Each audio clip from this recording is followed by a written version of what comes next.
ya. Kita ngobrol lagi, kita lanjut lagi nih Pak. Untuk tadi ya, untuk proses produksinya Pak. Itu kan biasanya kalau lemper itu agak kurang bisa tahan ya Pak. Iya. Nah ini kalau untuk menjaga ketahanan dari lemper ini itu gimana? Apa yang dilakukan Pak? Iya, betul.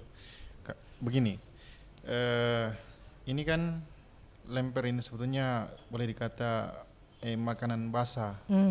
Jadi ini cepat, biasanya kalau cuma 1 kali kukus itu cepat basi. Apanya yang dikukus ini Pak? Pada saat apa yang proses pertamanya apa? Pertamanya kan ketannya, Ketannya. beras ya. ketan yang harus dikukus terlebih dahulu. Kemudian setelah dibungkus lagi saya kukus supaya bisa, istilahnya saya jamin ini tahan 2 hari. Ya. Apalagi kalau misalnya di freezer, ini otomatis ini bisa. Bahkan lagi ada pernah pembeli saya atau langganan saya itu yang tinggal di Di mana Pak? Ingat-ingat Talas dulu. Lapang, yang tinggal di Talas Lapang. Bahkan itu sudah lama itu, dari sejak 2018 saya langganan itu, sudah langganan. Dia ke Jakarta, biasa ke Jakarta. Pasti dia bawa ini. Bawa lemper, mesti ini. bawa lemper anaknya apa. Ya. Dia pesankan itu. Iya. Jadi begitu. itu menjadi rahasia juga begitu Pak ya, untuk tahanannya mulai dari proses pengolahannya itu dari apa tadi Pak, untuk proses yang pertama 2 kali bakar betul. Pak ya. Kalau ini kan cuma 1 kali bakar, cuma 2 kali kukus. 2 kali kukus ya, kukus. 1 kali bakar, 2 kali kukus ya. 2 kali kukus. Kayaknya ada juga yang biasa bilang nggak usah dibakar. Dikukus saja, nggak apa-apa, dikukus saja lebih bagus, lebih nggak repot-repot lagi kalau misalnya nggak dibakar. Iya, seperti itu. Oke, ini kalau semuanya kalau untuk bepergian, misalnya yang mau bepergian Pak Firman, itu ada yang dibuat bentuk bekunya atau bagaimana? Ada juga ya bentuk frozennya Pak? Ada. Kalau yang seperti itu, yang biasanya kan kalau pada saat kita baru mau makan, baru dihangatkan, itu bisa juga Pak untuk lempernya? Iya bisa, iya. Ini kan begini Bu, ini lemper sebetulnya ini, yang saya jamin ini kan cuma ketahanan 2 hari, ketahanan 2 hari. Ada juga yang biasa tergantung dari, pada saat kita mengelola itu tergantung dari kadar airnya, airnya itu. Kalau misalnya kita aduk atau misalnya kita terlalu banyak airnya, itu akan menjadi lembek. Jadi harus ada takaran air yang tertentu. Apalagi kalau misalnya perjalanan jauh, harus memang dibuatkan, artinya dibuatkan mereka, kalau misalnya mereka pesan, harus itu betul-betul itu kadar air itu yang diperhatikan. Yang diperhatikan. Ya, kadar santannya diperhatikan, semua itu yang, karena ini kan yang paling pertama itu adalah kebersihan. Karena alhamdulillah sekarang kita pertahankan itu yang namanya kebersihan dengan kualitas ya. Kualitas. Oke. Jadi Pak Firman, pada saat ada yang mau pesan begitu, kita tanya ya, untuk apa ini, untuk acara apa, atau betul. Untuk dibawa terbang kemana gitu ya. Harus saya tanya dulu, bilang mau dibawa kemana. Jangan sampai saya suguhkan ini lemper lantas jadinya basi sampai di tempat tujuannya. Ya, seperti itu. Iya. Pak, ini berartinya sudah berjalan untuk tahun yang ke-5 ya untuk usaha ini ya, Pak. Apa yang menjadi tantangannya Pak Firman? Apakah untuk bisa lebih maju lagi ke depannya Pak? Kalau tantangan itu adalah cuma tapi kalau selama ini Pak Firman juga mendapat pendampingan juga Pak? Iya, alhamdulillah mendapat pendampingan dari ada mentornya juga. Bansos Selbar, berkat Dinas Perdagangan Kabupaten Goa, Pandi Surah yang seperti apa itu pendampingan yang didapatkan Pak dari dinas terkait? Permodalan? Seperti permodalan, bantuan-bantuan juga. Artinya yang namanya bantuan itu kan itu cukup membantu kami para pelaku usaha UMKM kecil. ya. Ini kan termasuk usaha-usaha kecil ini Bu, yang seperti ini. Tapi berkat wejangan dan inspirasi dari Pak Kadis Kadis Perdagangan Kabupaten Goa itu luar biasa, sehingga saya bisa juga berafiliasi dengan para UKM yang lain. Kalau misalnya UKM di Goa kan banyak Bu, banyak sekali, banyak Pak. Iya, banyak sekali UKM. Kalau UKM di Goa itu banyak sekali, bahkan ada ribuan Bu UKM di Goa.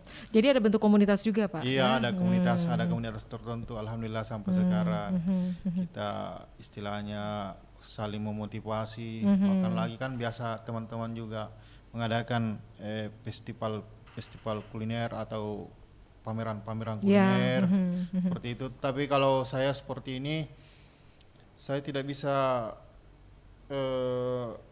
mengikuti pameran kuliner karena biasanya kan Bapak ini harus makanannya harus segar Pak ya. Harus Bu? Biasa kan dalam tidak tertutup kemungkinan dalam satu hari itu kan ada pembeli ya. Ada pembeli. Iya, itu makanya saya. Iya. Jadi dari pendampingan yang didapatkan dari dinas terkait ya, misalnya dari dinas UMKM ya. Iya. Perdagangan. Itu ada banyak hal yang sudah didapatkan Pak. Kalau semuanya, tapi kan ada juga nih para pelaku usaha UMKM yang merasa sulit Pak untuk mengakses misalnya untuk permodalan. Kira-kira apa yang Pak Firman siapkan Pak untuk bisa memenuhi persyaratan dari para misalnya untuk mendapatkan permodalan begitu Pak Firman? Ini kan esensinya begini Bu. Iya. Ini kan lemper ini tidak mesti bahwa kita istilahnya memiliki modal yang banyak. Yang banyak ya. Tidak mesti kita yang seperti itu. Cukup berapa modalnya Pak? Kalau modal jadinya biasanya Bu. Ada 1 juta Pak? Lebih? Saya pertamanya cuma modal sedikit Bu. Ya, modal sedikit, akhirnya berkembang. Alhamdulillah bisa juga membahagiakan keluarga seperti itu. Ya tidak mesti kita sebutkan nominalnya, tapi jelasnya esensinya adalah bisa membahagiakan keluarga. Berkahnya Bu. Berkahnya ya. Tadi juga ya dari Pak Firman katanya dari usaha ini juga bisa mengenal banyak orang. Mengenal gitu orang besar. Orang besar ya. Iya. Karena seperti itu, itu yang menjadi hal luar biasa bagi saya, karena bisa mengenal dengan orang-orang besar, bisa berbagi dengan mereka, berbagi dengan usaha-usahanya mereka, seperti itu. Bahkan lagi nih yang seperti banyak orang-orang dosen Iya. Pasti ada yang juga nanya-nanya itu, pasti Pak Firman bilang, ih kenapa lempernya enak begini, apakah anunya, resepnya? Iya betul. Cuma kan saya katakan bahwa ada tidak Pak biasa. Ini kan justru ini adalah keajaiban tangan dari istri saya ini yang seperti biarpun itu. Resepnya diberikan, tapi untuk yang mengolahnya lain tangan, berarti lain rasa juga. Lain begitu rasa kan juga Pak? Bu. Iya betul. Iya. Kalau misalnya saya juga minta resepnya bisa ini Pak? Oh, ini resep rahasia ini Bu. Turun-temurun. Oke, ini dari bentuknya mungil ya Pak ya. Iya. Oke, tadi dibilang Pak Firman tadi mengatakan katanya kalau semuanya 1 kali 2 kali gigitan, ini langsung habis. Berarti penasaran lagi orang mau beli. Iya betul. Penasaran. Iya, mungkin kedepannya dari Pak Firman juga bikin inovasi lain dari lemper. Ini kan rasanya berapa varian rasa Pak? Kalau sekarang itu kan ada. Mungkin ada daging ke depannya atau apa Pak? Itu kan daging. Kalau masalah daging Bu, pernah kita coba daging, daging ayam itu. Itu banyak sekali minyaknya. Kalau daging ayam. Jadi saya bilang sama istri saya lebih bagus kalau misalnya ikan. Kita orientasinya ikan. Karena kalau daging itu banyak sekali minyaknya, baru repot mengerjakannya seperti itu. Kalau ini kan sudah ditahu yang jelasnya 2 varian rasa, jelasnya ikan, pedas dan tidak pedas. Pak, kalau misalnya daging begitu, kenapa bisa banyak minyaknya Pak untuk proses pengolahan? Pernah saya coba itu daging ayam. Daging ayam itu banyak sekali minyaknya, Karena ini kan begini Bu. Setiap itu kita olah ini, pasti juga ada juga diolah dicampur apa di wajan itu kan otomatis juga ada minyak dikasih minyak campurkan Pak campurkan ya. Di situ banyak minyak di situ. Mungkin berpikir juga dari sisi kesehatan juga Pak ya. Iya betul. Kalau sekarang minyak mahal. Sisi kesehatan juga. Jangan sampai kolesterol sekarang. Ini menyiasati Pak. Kalau pakai ikan minyaknya sedikit sih. Ya, kalau pakai ikan alhamdulillah. Minyaknya agak banyak juga. Minyaknya juga tidak terlalu banyak ya. Jadi harganya tetap ya Pak ya. Iya.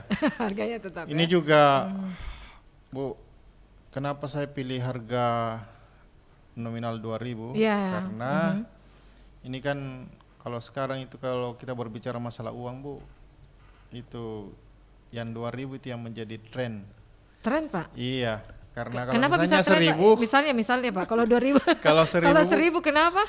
1.000 agak apa ya? agak di tengah-tengah atau apa? Agak di tengah-tengah. Kalau 2.000 agak terlalu di bawah kalau 1.000. Ya. Tapi kalau misalnya genap 2.000 itu kita kasih genap-genap. Genap ya. Rezekinya juga genap Pak. Iya. Lagi pula juga ini satu kesyukuran juga bagi saya. Ini saya merintis lemper Bu. Alhamdulillah bisa juga menambah sedekah subuh. Oh iya. Ya sedekah subuh itu.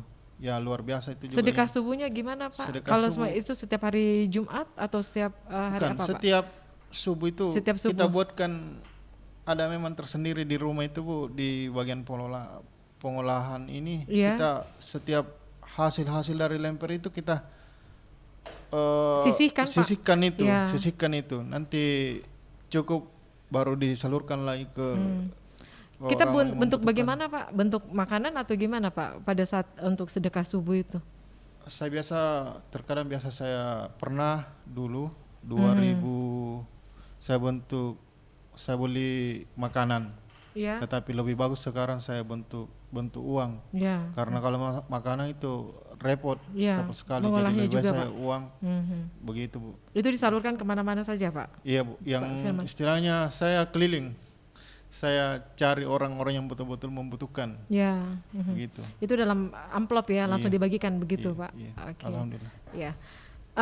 Itu ya. Jadi untuk bukan hanya berpikir untuk bisnis saja Pak ya, tapi juga untuk bagaimana bisa berbagi ya dengan sesama ya Pak Firman ya. Betul. Kedepannya Pak, apa yang ingin diraih lagi Pak? Apakah sudah puas seperti ini atau bagaimana Pak Firman? Di tahun 2022 pasti ada target toh Pak, kan 2018, 2019, 2020 ini sudah hampir jalan 5 tahun Pak. Mungkin kedepannya mau seperti apa Pak Firman untuk lempernya ini? Kalau saya sekarang ini alhamdulillah saya sudah puas Bu. Yang jelasnya itu saya katakan bahwa yang penting bisa membahagiakan keluarga kecil, karena itu hanya kebahagiaan saja itu yang paling terpenting. Kalau masalah target untuk itu saya belum memiliki target yang lebih ke depannya, tapi yang jelasnya bisa membahagiakan keluarga itu saja. Oke. Masih ada yang disampaikan Pak Firman, mungkin untuk para pelaku UMKM yang ada di luar sana begitu, yang mendengarkan kita, yang menonton kita di channel YouTube sore ini, apa yang disampaikan Pak Firman? Ya, begini, saya mengucapkan banyak terima kasih terutama Dinas Perdagangan Kabupaten Goa, Pak Andi Surah yang memberikan motivasi bagi saya sampai saya ada di sini di Smart FM. Kemudian juga yang Bu Meli di Bank Sosial Bar, alhamdulillah. Ya, dengan para pelaku UKM teman-teman ya terus berbuat dan insya Allah itu tidak ada usaha yang mengkhianati hasil. Ya, terima kasih, itu saja Bu. Oke, baik. Ya, Smart Listeners, tentunya untuk bisa sampai seperti saat ini dari Pak Firman, tentu ini jalannya melalui jalan yang berliku ya, perjuangan yang panjang ya untuk bisa seperti saat ini, meski dihantam pandemi tidak menyerah, tetap berjuang demi keluarga dan juga untuk orang-orang yang dicintai. Terima kasih Pak Firman untuk inspirasinya di sore hari ini, dan tentunya Senin Inspirasi akan kembali hadir minggu depan dengan tamu yang berbeda ya. Dan untuk Anda yang ingin menyaksikan kembali, silakan ke channel YouTube Smart FM Makassar. Jangan lupa untuk like dan juga subscribe-nya, kami tunggu.